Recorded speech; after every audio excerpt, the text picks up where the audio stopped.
The following is a Tony Lasano podcast, an Opie show on the Radio Misfits Podcast Network. This is Free Kicks. You know what today is, Adam? As this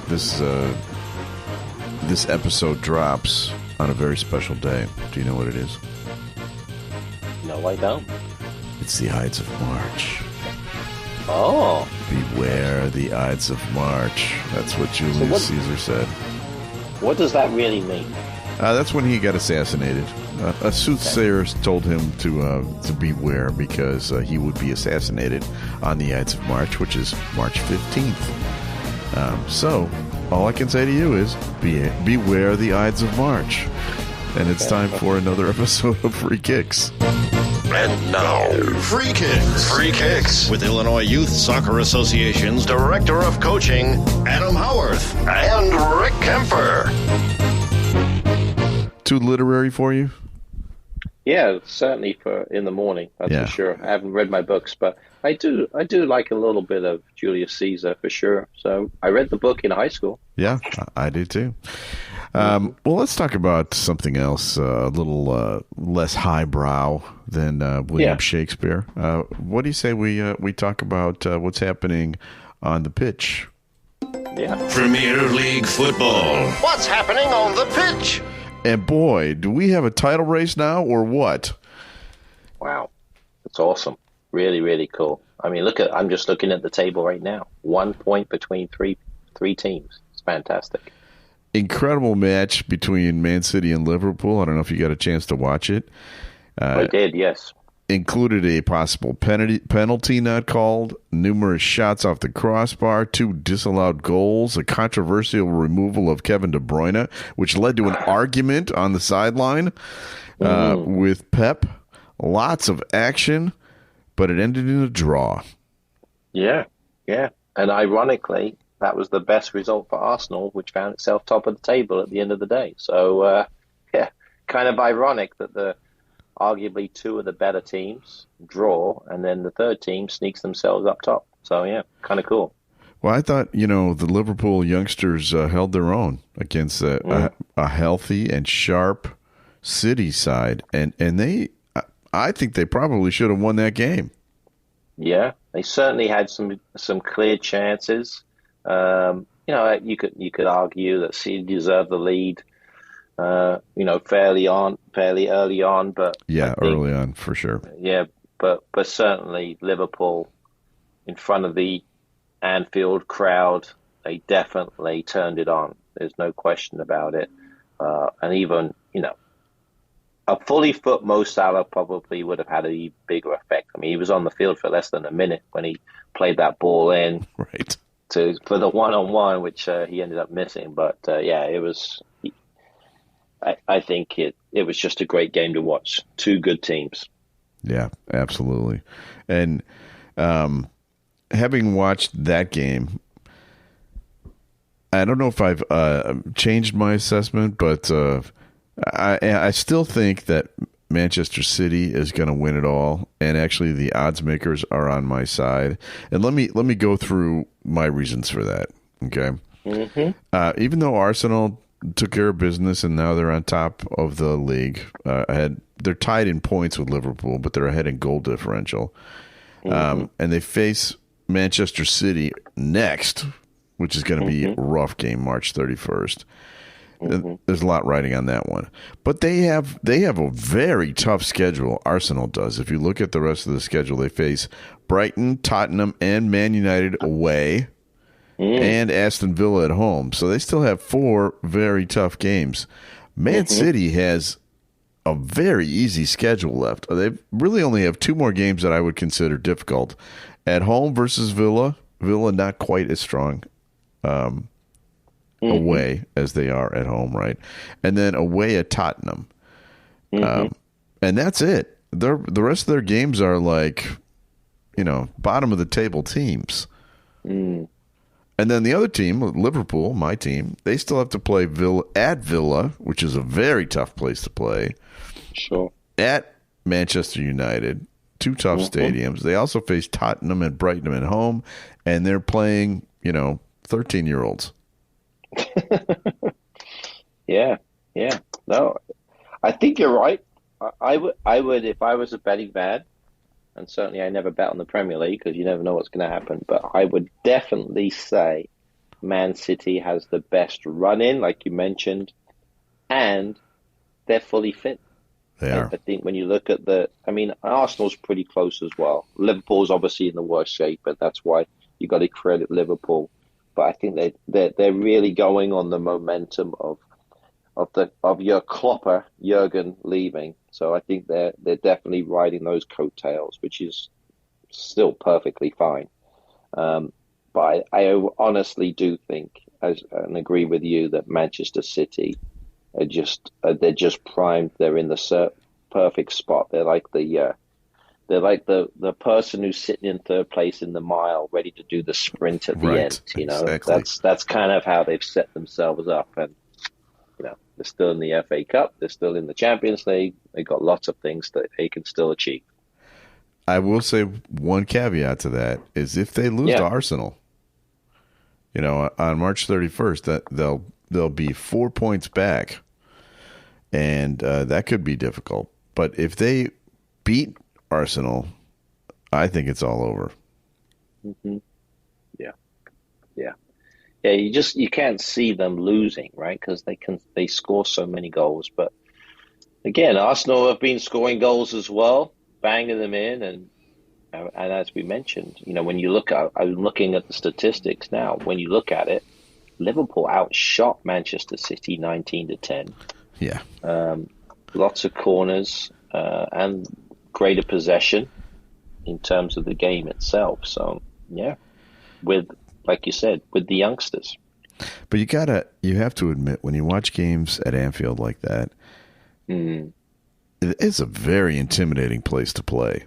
The whole crowd singing the song before the game, it just feels like God wants you to win. You know what I mean? I totally agree. When I was lucky enough to go last year to the Manchester, we went to Liverpool, to that stadium. That stadium probably, and I got to go to Man City, Man United, Everton. We went to a whole bunch of different stadiums. That one hit me the most. I was like, man, this felt like you said, an intimidating place right there. If you could feel all the awe and the history around that stadium. That's what makes it special. I mean, you see some of the players like wiping away tears during the song. They are so inspired after that song, and just hearing, that crowd, that size, all singing in unison for you, before you go out on the field. You have to feel like Superman. Absolutely. Totally agree with you. All right. So let's talk about the FA Cup, because this coming weekend, there won't be any Premier League games, but they will have FA Cup games, correct? There is some. We do have some games. They are some Premier League games. Yeah. We just have to wait and see. Oh, okay. The games of the week, but there are some good ones. Yeah. So okay. we'll be able to. It's going to be a tough watch to try to catch all these games because there's going to be a lot at the same time. Oh, okay. Well, that's good. Well, let's talk about the FA Cup quarterfinal. We're down to the final 8 teams. I'm just going to throw it to you for your expert assessment. The first game here is Wolves versus Coventry. Coventry's probably the lowest rated team still left of the final 8. Yep, championship team in Coventry against Wolves, obviously having a really good year with Gary O'Neill as the manager. I think he's exceeded expectations. Even talk and discussion about him being a future England manager, potentially, because he's done such a fantastic job, considering he came in 2 days before, doing well in the league, and having a nice little run in the cup. So I think it's Wolves over Coventry, not a problem. Okay, they're the team. I agree, and Wolves are definitely in form, as you mentioned. All right. Manchester City, you mentioned they're still in the FA Cup. They probably face the toughest game against Newcastle. What are your thoughts? Yep, Man City, Newcastle. Newcastle still haven't figured out how to play consistently this year, and I think that may have been the effect of the Champions League that they qualified and they were a little bit up and down in that. Obviously, they lost on Monday to the Blues. Of course, they did. That's all part of it. I actually watched that whole game. Yeah, Mudryk finally came through. Hey, I think it's about. I think he's got 4 goals now. So that's about 25 million a goal. So I think that's a pretty good, good deal. I'd do it for $1 million. Of course you would. Yes, absolutely. But I just can't see. I can't see Newcastle getting over Manchester City. Manchester City, obviously, at this stage of the FA Cup, anything can happen. But I'd put a lot of money on Man City to win that one. So Man City over Newcastle for me. Agreed. How about the Blues against the Blues? Chelsea against Leicester City. Well, it's ironic that Chelsea had to play the top team in the league before, previously, who did they just beat? They beat one of the other championship teams that was very good, that were up there in the top couple of spots there. I've got a blank, but I'll figure it out. But Leicester's obviously right there as well. I think they're top of the championship, obviously doing very well. So they're playing the top 2 teams in the division. So it's going to be a tough game. As long as Jamie Vardy's not playing, I think Chelsea have got a good shot. So I think I would take Chelsea at home over Leicester City, that's for sure. Isn't this a rematch of a FA Cup final from a few years ago? Yeah, it definitely was. Yeah. So who won that one? They beat. Yeah. Well, like I said, as long as Jamie Vardy's not playing, we'll be fine. Okay. I think he scored the winner in that one. But Chelsea did beat Leeds. So they're the top 2 teams right now in the league. So you got Leeds and Leicester City, although Ipswich isn't too far behind. But let's just knock off the newcomers to beat. All right. So that's fine. Well, Chelsea obviously favored in that game. Yeah, especially at home. Right. Now the last one's a very interesting matchup as well. Manchester United at home against Liverpool.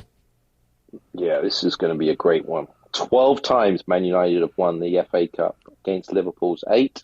And so for that reason, and also I don't like Liverpool, I'm picking Man United. Wow, I thought you hated Man United more than anybody. I do, but they're having a rough go. I'm kind of feeling a little sorry for them these days. Wow. They're having a rough go.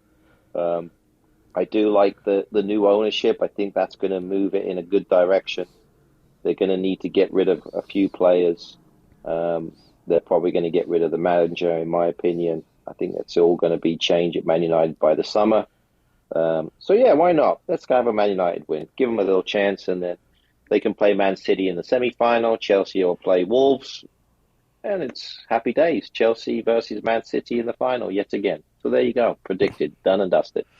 Okay, you might be surprised to know that I have different picks in that group, but it's only that last one. It's only that last one.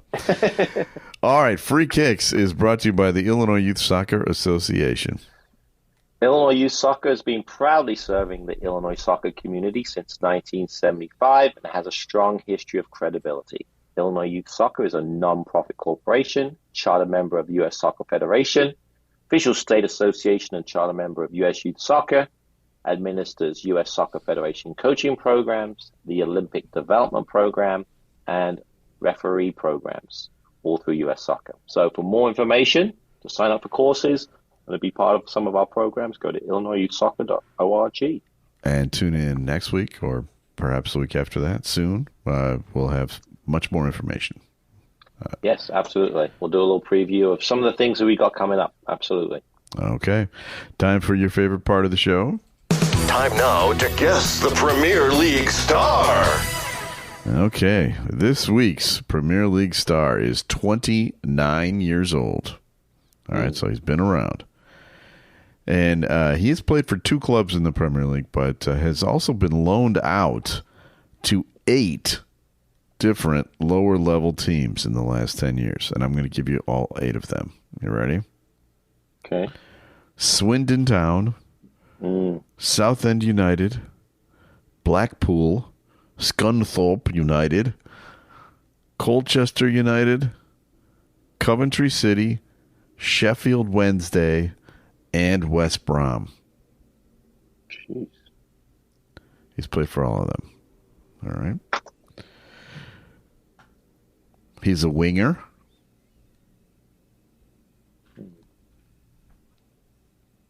Any guess? Okay. This is a tough one. You got some tough ones here. He grew up in the Norwich City youth organization. Okay. All right. So he played there. Is he playing for a team in the bottom half of the table? No. Oh, top half. Yeah. It's pretty close, though. Gotcha. Okay. But would you say they're right in the middle? I'd say they're in the top 10. They're in the top 10. Just barely in the top 10? I don't have the table here in front of me, but I know that they are not in the top 6. Gotcha. Okay. All right. Interesting. Is he playing for a club in the northeastern part of England? Yes, he is. 29 years old. Played in the Norwich system. Loaned out to lots of different teams. Yep. Wow. His current club, as you have guessed, that wear jail-inspired kits. To what? Jail-inspired black and white stripes. Okay. Yeah. Yeah. He has played in 166 matches for his current club and has scored 11 goals.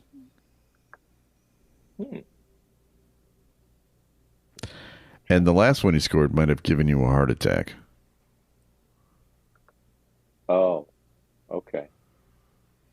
The last one that he scored right near the end, yes, that was actually quite a nice goal. So I would definitely say, and I didn't realize he played for that many teams. Yeah. And he came on. Did he come on as a sub in that game? I think he did. Right? Yeah. Yeah. Exactly. As most Premier League stars do. Well, on that whole discussion, I mean, when we say Premier League star, to be fair, he's played at every level of England. He's played at all the under 21, 20, but never made it to the national team. And he's got, again, questionable star. But we're going to go with Jacob Murphy, originally from Wembley, England. That's right. That's the man. Yes. That was a great goal that he scored against Chelsea on Monday. Well, it's funny because we were grabbing something to eat. We were in our B license course, and so I was working with my associate Mariki, and we were actually getting something to eat. And I'm watching the game on my phone. It's 3-1, and not a problem. Thought it was that, and then he came in and hit that bomb because it literally scored that, and then we went into injury time. I'm like, wow, that's an unbelievable goal. It really was. I was like, because I was like, wow, I didn't realize how hard he hit it into the top corner. And to be fair, Chelsea's goalie's had a really good season this year, but he didn't even see it. No. I mean, that and he was 10 yards outside of the box. Yeah, it was a heck of a strike. Yeah. Definitely. Hopefully he gets a lot more credit for that because it was a heck of a goal. Yeah, agreed. All right, I want to introduce a new feature this week, and right. I'm calling it Weird Stat of the Week. I don't have a jingle for it yet. We're working on that. We'll walk on it. Yeah, right. We'll walk on it. Yeah. But here's what I'm going to do. I'm going to give you a stat, and I'm going to ask you, who do you think leads the league in that statistic? Mm-hmm. All right, and you get to guess. Okay. And the question is, who leads the league in clearances? Now, clearances is a huge term. So clearances off the line, clearances in general from the penalty box. Clearances out of your end. Clearances out of your end. Yes. So okay. So, all right. Now, obviously, it's going to be a center back of some kind, right? Okay. I've got to name the player or the team. Well, think about how many clearances somebody like the Man City guy has to worry about. going to say like 3 a game. You know what I mean? Yeah, right. So it's not going to be your better teams. If you want to guess the team, that's fine. Or you can guess the player. I will tell you the answer at the end. Yeah. I mean, I'm thinking about. I mean, again, depends on how good the team is. I would definitely say this probably team might be in the bottom 3 or 4. Would that be fair to say? Let's say the bottom 6. Bottom 6. Okay. All of the top 5 players on this list are in the bottom 6, except for one. Yeah. That makes sense. Okay. So I'm just going to go randomly. I'm going to pick Everton, for example. That's close. James Tarkowski is in 5th place in the league. That's exactly who I was going to go with, James Tarkowski, because he's such a good clearer of the ball. So, okay, so he's in 5th place. Yep. So then I'm trying to think of other teams. So maybe if we go to Brentford, because they seem to play a little bit more longer ball, would I be kind of going in the right direction? Yes, that's correct. So I'm thinking probably maybe their captain who plays in the back, Christian Nergard. Would that be somebody who's clearing the ball a lot? Nope. No. His first name is Ethan. Ethan Pinnock, absolutely, the defender. Yeah, so...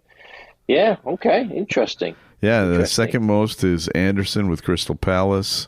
Yeah. Third most is Kilman with the Wolves. And 4th is Murillo with Nottingham Forest. Interesting. So the only one with Wolves is a little bit out of character. Right, exactly. And he was gone for a while, too, this season. Yeah. So imagine how good he is at that. Yeah. Well, and the funny thing is, he came from Wolves from a team that my brother played for called Maidenhead United. So he played for them. He came in from there, and I played in that stadium where he grew up playing many, many times. So there you go. Maidenhead United, that's where he came from. That's where it all started. Cool. So yeah, I think they say it's the oldest. It's one of the oldest stadiums in the country, actually. So, got the train tracks that go right alongside it. So, kind of a cool place to play. Yeah. All right. So, a little tourism tip there for you, also. Yeah. From there you Adam. go. All right. It's time for another tip from Adam. Now, time for Adam's Weekend Soccer TV Tip. All right. Now, I just assumed there were no Premier League games this weekend because of the FA Cup quarterfinals, but you know what happens when you assume. Yeah, exactly. Yeah, exactly. You make an ass out of you and me. But anyway, so looking at the games, actually, if you're talking about the bottom teams, this is the relegation fodder. This is going to be the games you want to watch. You've got at the bottom, 10 o'clock on Saturday, Luton Town at home against Notts Forest. That is going to be a really good game to watch because they're both struggling at the foot of the table just to get out. Yeah. Ideally, if Luton wins, they're going to go above Nottingham Forest because they're really close on goal differential. So that's a huge game. Yeah, that so is. I would definitely tune in for that. That's going to be on Saturday, March 16th. And of the teams down at the bottom, I think Luton is the only one that's got a realistic shot of getting out of that relegation zone, don't you think? Yeah. So this is why it's a big game, because they've got a game in hand. So they beat Notts Forest, then obviously they're going to be tied with points, potentially with almost the same goal differential, but with that game in hand. Yeah. So I think they've got a better chance to potentially get out. So I would definitely tune in for that one. And then so Sunday, St. Patrick's Day, great, fantastic day. So why wouldn't you, celebrate watching a nice FA Cup match between Man United versus Liverpool? It's going to be on ESPN Plus, 10:30 kickoff. So those definitely have to be the two games you're going to watch. And if you're going to start drinking at 10:30 in the morning, might as well be St. Patrick's Day. Absolutely. Get yourself a nice Guinness. Definitely do it for sure. Do it in there. Absolutely. I think that would be a good time to do it. So, and you know, I've been to these to the Manchester United games at Fado's in Chicago. Yeah. And that's their home bar. So if you want to see a game, that's a place to do it. Liverpool's bar is a place called AJ Hudson's, which is on Ashland Avenue in Chicago. Another great place to see it. Not that I am have an encyclopedic knowledge of bars, but those are just beers, not bars. Yeah, exactly. But I recommend both of those places. Hey, that's pretty impressive. Hopefully we get some money back from those two bars that you just advertised on for all of our thousands of listeners. So I think that's we'll be working with those. We'll be working with those two bars to get more people in. So yeah, we greatly appreciate it. But yeah, I think two great games to watch. I'll also be enjoying a fantastic day with my wife because it is her birthday on March 17th. Aww. So there you go. There you go. Happy birthday to Laura. How nice is that? You know, I was talking to my son, Sean, who helps me pick the Premier League stars now. And his buddies are back from spring break. And on the way home from spring break, they always listen to the Guess the Premier League Stars and play the game on their way home. So, I always forget that people are actually listening to the show. And then occasionally you run into somebody who mentions something that you said or did. But according to Sean's friends, I am much harder on you than he is. And that they're encouraging Sean to be more difficult. Really? Yeah. Okay, well, bring it on, dude. Bring it on. I'm ready.